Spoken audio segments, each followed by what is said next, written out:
Madame, Monsieur, bonjour et bienvenue dans le JT de ce vendredi 2 octobre. Au programme, mauvaise foi d'un salarié prétendument harcelé, désignation du conducteur d'un véhicule loué et brochure pratique impôts locaux 2020.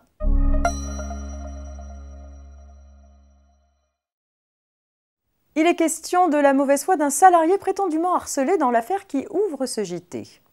Un salarié était entré en conflit avec son employeur qu'il avait retiré d'une mission auprès d'un client. Le salarié reprochait à l'employeur de ne pas lui indiquer les raisons de ce retrait. Il se considérait comme dénigré et dans une situation proche du harcèlement. Pourtant, un courrier de l'employeur lui avait expliqué que ce retrait était motivé par un problème de communication entre le client et lui, et qu'il en avait été alerté durant sa mission. De plus, le salarié n'avait pas donné suite aux convocations de l'employeur pour faire le point et envisager de futures missions. Il ne s'était pas non plus rendu à l'entretien auquel l'employeur l'avait mis en demeure de venir, après qu'il ait réitéré ses accusations de harcèlement moral. Licencié, le salarié avait contesté cette rupture, l'estimant motivé par ses plaintes pour harcèlement. Or, un salarié qui dénonce des faits de harcèlement moral peut être licencié s'il agit de mauvaise foi.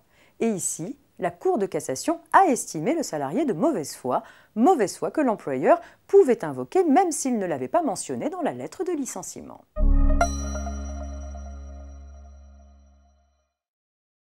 Vie des affaires à présent. Depuis le 1er janvier 2017, toute personne morale propriétaire d'un véhicule doit dénoncer son conducteur qui a commis une infraction au code de la route constatée à partir d'appareils de contrôle automatique homologués.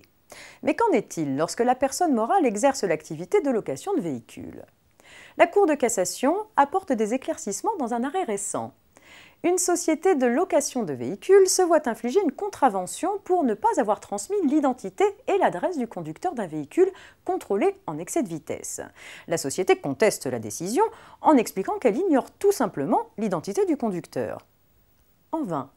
Pour la Cour de cassation, dans le cas où la société de location ne connaît pas l'identité du conducteur, elle ne peut s'exonérer de sa responsabilité pénale qu'en indiquant, dans le délai de 45 jours prévu par la loi, l'identité et l'adresse de la personne morale, locataire du véhicule. Seule cette désignation permettra à l'autorité de poursuite de s'adresser à cette personne morale pour avoir connaissance in fine de l'identité du conducteur, auteur de l'infraction.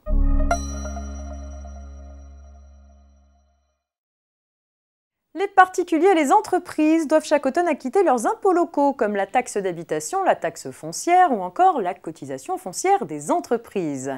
Pour les aider à décrypter leurs avis d'imposition, l'administration fiscale publie chaque année une brochure pratique impôts locaux consultable sur le site impôts.gouv.fr.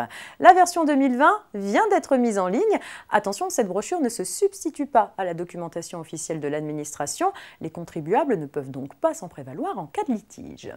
C'est la fin de cette semaine de JT préparée par la rédaction de la Revue Fiduciaire. Je vous souhaite un très bon week-end et on se retrouve dès lundi, bien sûr.